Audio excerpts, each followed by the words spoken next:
In October 2008, the United States government transferred $700 billion to rescue the financial system. By 2010, that number had grown to over $4 trillion when you include Federal Reserve programs, loan guarantees, and asset purchases. The banks were saved. Your neighbor lost his house. Within 5 years, the top 1% had recovered all their losses and added another $6.5 trillion to their collective net worth. The bottom 90% still haven't recovered. This wasn't a bailout. It was a transfer, and it followed a script that's over 2,000 years old. Because here's what they never teach you in school. Debt isn't a mistake. Debt isn't mismanagement. Debt is the most efficient extraction technology ever invented. It's how empires move wealth from the many to the few right before the system resets. And if you understand the mechanism, you'll see we're in the final phase right now. By the end of this video, you will understand how the debt trap works, the 3 historical precedents that prove it's deliberate, where we are in the cycle today, and the 7 principles that might protect you when the squeeze comes. Let's go. I've spent the last decade reading central bank minutes, IMF debt sustainability reports, and the footnotes of sovereign bond prospectuses that no one else reads. I'm not selling you a course. I'm not a financial advisor. This is educational analysis based on publicly available data. But what I'm about to show you is so consistent across history, so brazenly documented in policy papers, that the only question left is whether you're paying attention. Let me break it down. Here's the map. First, I'm going to show you the mechanism, how debt functions as a one-way valve that moves wealth upward while appearing neutral. Then we'll look at late-stage Rome, where tax asymmetry and debt peonage created a 2-tier society that collapsed from the inside. Then the 1920s, where consumer credit was weaponized to create a boom, a bust, and a mass foreclosure event that concentrated land and capital. Then 2008, the dress rehearsal, where private gambling debts were socialized and turned into public obligations. Then today, 2020 forward, where sovereign debt is being used to justify the next phase, central bank digital currencies, programmable money, the final lock. After that, I'll explain why elites accelerate debt instead of preventing it. Then we'll talk about you, the citizen, and what the final squeeze looks like. And finally, the watch list and the protocol. Let's start with the mechanism. Debt is not money you borrowed and have to pay back. That's the surface. Debt is a legal claim on your future productivity. It's a contract that says you will work, you will produce, and a portion of that production will flow to the creditor before it flows to you. Debt is upstream. You are downstream. Now here's the key insight. When debt is created in a system where the creditor class and the debtor class are separate and fixed, debt becomes a transfer mechanism. It moves wealth from people who need money now to people who already have money and can wait. It moves wealth from labor to capital, from the base to the apex. And the beautiful part for them is that it looks voluntary. You signed the contract, you took the loan, it's your responsibility. But here's what they don't tell you. The system is designed so that debt is unavoidable. If you want shelter, you take a mortgage. If you want education, you take student loans. If you want healthcare, you take payment plans. If your government wants infrastructure, it issues bonds. Debt is baked into survival, and once the majority is in debt, the trap is set. Because here's the trick. Debt contracts are written in nominal terms. You owe a specific number of dollars or euros or yen. But the value of that currency, the amount of goods and services it can buy, that's controlled by the central bank and the government. If they inflate the currency, your wages might go up nominally, but the cost of essentials, food, energy, housing goes up faster. Your debt stays the same in number, but your ability to pay it shrinks in real terms. You work harder, you earn more in dollars, but you fall further behind. That's the mechanism. Debt denominated in currency they control. Inflation erodes your purchasing power. You work more, they collect more. It's the oldest trick in the Imperial Handbook, and it's never failed. Let me prove this isn't theory. Let's go to Rome, 3rd century AD. The Roman Empire at its height was the wealthiest political system in human history up to that point.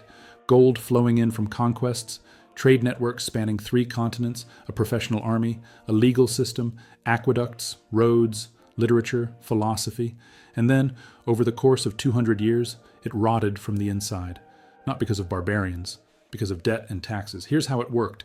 The Roman state needed revenue to pay the legions, to maintain the roads, to feed the population of Rome itself with free grain.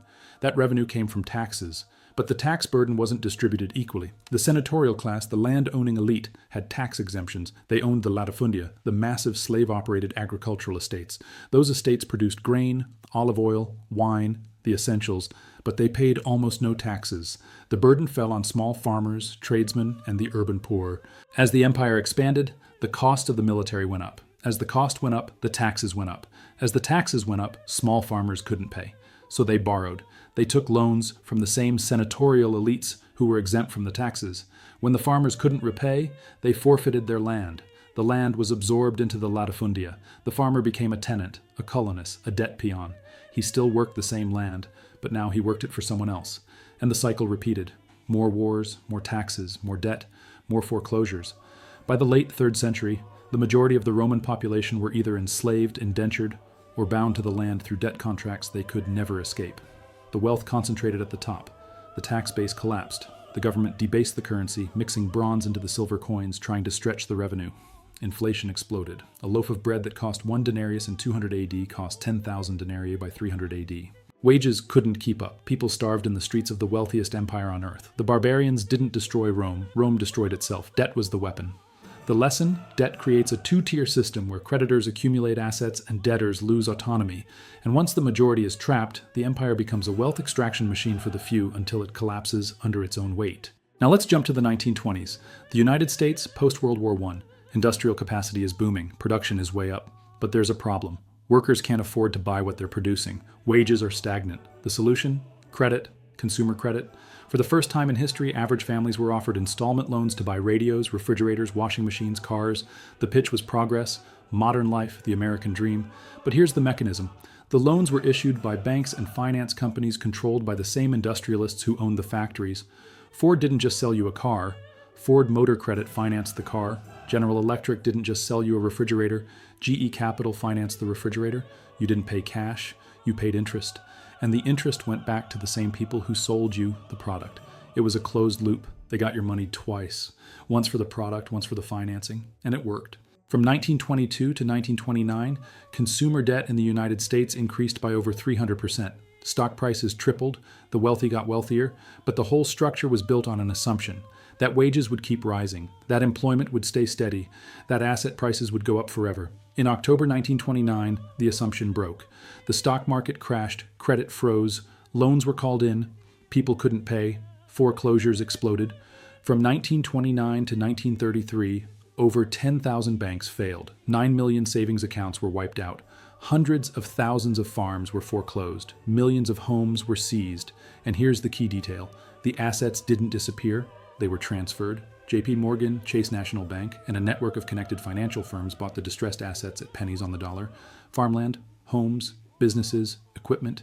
They bought the wreckage of the economy they had crashed. By 1935, the top 1% owned a larger share of national wealth than at any point in American history before or since until 2008. The credit boom wasn't an accident. It was a setup.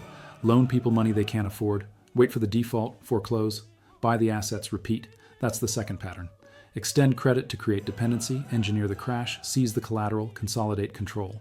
Now 2008, this is the modern masterpiece.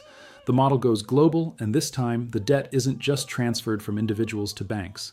It's transferred from banks to governments, from private balance sheets to sovereign balance sheets, from the few to the many. Let me walk you through it step by step. In the early 2000s, investment banks, commercial banks, and mortgage originators created a machine. They issued mortgages to anyone with a pulse. No income verification, no down payment, adjustable rates that would spike after 2 years. Why? Because they weren't holding the loans. They were packaging them into securities, mortgage-backed securities, collateralized debt obligations, and selling them to pension funds, insurance companies, foreign governments, anyone looking for yield. The rating agencies, Moody's, Standard & Poor's, Fitch, were paid by the banks to rate these securities as AA, AAA, safe as treasury bonds. It was a lie. The mortgages were garbage. The models were fraudulent. The banks knew it. Internal emails from Goldman Sachs literally called their own products shitty deals. But they kept selling, and the buyers kept buying, because everyone assumed housing prices would go up forever. In 2007, the assumption broke, housing prices started falling, defaults spiked, the securities collapsed. The banks that had sold the garbage were also holding some of it on their own books as collateral for short-term funding. When the value collapsed, they couldn't roll over their funding. Liquidity froze, Lehman Brothers failed, AIG failed, Merrill Lynch would have failed, Morgan Stanley would have failed. And here's where the transfer happens. The US government under George W. Bush and then Barack Obama stepped in. The Troubled Asset Relief Program, $700 billion. The Federal Reserve balance sheet expansion, $4 trillion. The promise was to save the economy. The reality was to save the banks. Citigroup, Bank of America, Goldman Sachs, JP Morgan, they were all made whole. The shareholders weren't wiped out, the executives weren't prosecuted, the bonuses kept flowing, and the mortgages, the bad loans that caused the crisis, those were either bought by the government or foreclosed. 10 million families lost their homes. The banks kept the homes. Blackstone, a private equity firm, bought 80,000 foreclosed homes and turned them into rental properties. Home ownership rates collapsed, rental rates spiked, and the debt didn't disappear, it was moved. From private bank balance sheets to the Federal Reserve's balance sheet, to the Treasury, to you, the taxpayer. The national debt went from $9 trillion in 2007 to $16 trillion by 2012. That's your debt now. You're paying the interest. The banks walked away clean. That's the third pattern. Privatize the gains, socialize the losses, use public debt to rescue private creditors, transfer the assets, lock in the control. And now the 2020s. This is the endgame, and this is where it gets explicit. March 2020, COVID-19. Lockdowns, economic halt. The Federal Reserve and central banks around the world unleashed the largest monetary expansion in human history. The Fed's balance sheet went from $4 trillion to $9 trillion in 18 months. The U.S. government issued over $5 trillion in new debt. Stimulus checks, Paycheck Protection Program, unemployment benefits. The narrative was rescue, help for struggling families and small businesses. Here's what actually happened. The stimulus checks were real, but they were tiny compared to the corporate side. Over 80% of the PPP loans went to business owners and shareholders, not workers. Companies like Shake Shack, Ruth's Chris Steakhouse, mega corporations took millions. Most of it was forgiven. Meanwhile, the Fed bought corporate bonds. It bought junk bonds for the first time in history. It backstopped the entire corporate debt market. Asset prices exploded. Stocks hit all-time highs during a pandemic. Real estate went vertical. Billionaire wealth increased by over $2 trillion from March 2020 to March 2021. Your rent went up, your groceries went up, the stock market went up. Who benefited? People who own assets. Who paid for it? You. Through debt and inflation. The national debt is now over $36 trillion. That's 106% of GDP. Interest payments on that debt are over $1 trillion per year, more than the defense budget. And here's the key move. That debt is now being used to justify the next phase. Central bank digital currencies, CBDCs, programmable money. The argument goes like this. The debt is unsustainable. We need better control over monetary flows. We need to reduce fraud. We need efficiency. So we're going to create a digital dollar, a digital euro, a digital yuan, issued directly by the central bank, tracked on a ledger they control. And here's what that means. They will see every transaction you make. They will know where you spend, what you buy, how much you save. And here's the part they're not saying out loud yet. They will be able to program restrictions, expiration dates on money, geographic limits, category limits, social credit integration. If your money expires in 30 days, you can't save, you have to spend. If your money can't be used for certain purchases, you can't choose, you comply, or you starve. This isn't speculation. China already has this system operational, over 260 million users. The European Central Bank has a digital euro pilot running right now. The Federal Reserve has published papers on a digital dollar. The IMF is coordinating cross-border CBDC frameworks. It's coming, and the justification is the debt they created, the debt they transferred to you, the debt they're now using to take the last bit of autonomy you have left, your ability to hold and spend money privately. That's the fourth pattern. Create the crisis, issue the debt, use the debt as the excuse for control, implement the digital cage. So why? Why do elites accelerate debt instead of preventing it? If they know it ends in collapse, why keep pushing? The answer is simple. Because they don't lose in the collapse. They win. Debt is a sorting mechanism. It separates those who own assets from those who owe obligations. In a collapse, the obligations get wiped out or devalued, but the assets remain. If you own land, you still own land. If you own a factory, you still own a factory. If you own gold, you still own gold. But if you owe a mortgage, if you owe student loans, if you owe credit card debt, those obligations crush you. You lose the asset. The creditor takes it. Every collapse in history has followed the same script. Debt expands, assets inflate, the bubble pops, debtors default, creditors foreclose, wealth concentrates. The Romans knew this, the Rothschilds knew this, JP Morgan knew this, Blackstone knows this. It's not a bug, it's the feature. Debt is how you extract maximum value from a population before you reset the system and start again. And the reset doesn't hurt the people at the top. It liquidates the middle, it impoverishes the bottom, and it consolidates everything that matters into fewer and fewer hands.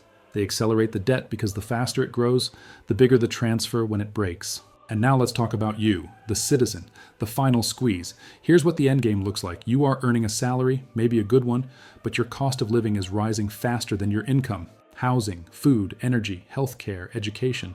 These are not luxuries, these are necessities. And they are all getting more expensive because of monetary expansion, because of supply chain consolidation, because of regulatory capture, because the system is designed to extract. You are working harder than your parents did, earning more in nominal terms, but buying less in real terms. You are running faster to stay in place. At the same time, your government is taking on more debt to fund transfer payments, to fund the military, to fund the interest on the existing debt. That debt will never be repaid. It will either be inflated away, which destroys your savings, or it will be defaulted on, which destroys the bond market and crashes the currency. Either way, you lose. The squeeze comes in phases. Phase 1, inflation erodes your purchasing power while your debts stay fixed. Phase 2, interest rates rise to fight inflation, which crashes asset prices and makes borrowing impossible. Phase 3, defaults spike, foreclosures return, unemployment rises. Phase 4, government steps in with bailouts, but the bailouts go to the top, not the bottom. Phase 5, controls are implemented. Capital controls, price controls, digital currency restrictions. You are told it's for stability, it's for safety, it's to protect the system, but the system isn't you, the system is them. And the final squeeze is this: you will own nothing, not because you're reckless, but because the debt trap was designed to take everything you thought you owned and transfer it to those who were never at risk. So where are we right now, and what do you watch? We are in phase 2, transitioning to phase 3. Inflation has already eroded purchasing power. Real wages adjusted for inflation, are down for the majority of workers since 2020. Interest rates rose sharply in 2022 and 2023. The bond market had its worst year in history in 2022. Housing markets are frozen. Defaults are starting to tick up, especially in commercial real estate and auto loans. We are not at mass foreclosures yet, but the foundation is cracking. Here are the 6 indicators you need to monitor. 1. The U.S. national debt to GDP ratio. It's currently 106%. If it crosses 120%, that's the threshold where debt becomes mathematically unsustainable, according to IMF models. 2. The yield on the 10-year Treasury. If it goes above 5.5% and stays there, it means the market is demanding a risk premium on U.S. government debt. That's loss of confidence. 3. Credit card default rates. They're currently at 3.2%, up from 2.1% in 2021. If they cross 5%, that's consumer distress at scale. 4. Commercial real estate delinquencies, currently around 6%. If they hit 10%, that triggers bank failures because regional banks hold most of that debt. 5. The Federal Reserve's balance sheet. It peaked at $9 trillion, came down to $7.7 trillion, but if it starts expanding again without a major crisis, that's stealth bailouts happening in the background. And 6, CBDC implementation timelines. Watch the pilot programs, watch the legislation. The moment a major economy makes a CBDC mandatory, that's the door closing. The timeline, we're talking 2026 to 2030 for the major phase transitions. Near term, watch credit stress. Midterm, watch sovereign debt sustainability. Long term, watch the implementation of programmable money. So what do you do? I can't give you financial advice, but I can give you principles. 1. Reduce or eliminate variable rate debt. If your debt has an adjustable interest rate, you are exposed to rate hikes. Lock in fixed rates or pay it down. 2. Build liquidity, but don't hold it all in one bank or one currency. Cash in hand, cash in multiple accounts, precious metals, things you can access if the banking system freezes. 3. Own hard assets that hold value across currency regimes. Real estate you can use, not speculate on. Tools, equipment, land that produces food or water, energy infrastructure if you can. These things have value regardless of what happens to the dollar. 4. Reduce your dependence on the system. The more you need their credit, their approval, their permissions, the more leverage they have over you. Build skills, build networks, build alternatives. 5. Understand that inflation is a tax. If you're holding long-term bonds or cash savings and inflation is running at 5 to 7%, you're losing purchasing power every year. Duration risk is real. 6. Diversify jurisdiction if possible. Don't have everything in one legal system. If you can hold assets in multiple countries under multiple legal frameworks, you have redundancy. And 7. The critical mistake to avoid: do not leverage up to buy assets at inflated prices, hoping the inflation will bail you out. That's a bet that the central bank will keep printing forever and that you'll be able to refinance when your rate resets. If you're wrong, you lose everything. The smart money is de-risking right now, not reaching for yield. Think like a creditor, not a debtor. Be the person who owns the asset and collects the payment, not the person making the payment. Here's the mechanism in one sentence. Debt is a legal technology that transfers ownership of real assets from productive populations to creditor classes during controlled collapse cycles, and we are in the final phase of the current cycle where sovereign debt is being used to justify total monetary surveillance and control. We are in the late stage. The signals are visible. The transfer has already started. The only question is whether you see it before the door closes. If this analysis helped you, drop a comment. Which phase do you think we're in, and what are you doing to prepare? I'll respond to the sharpest observations. This is educational content, not financial advice. Do your own research and consider professional guidance. Thanks for watching.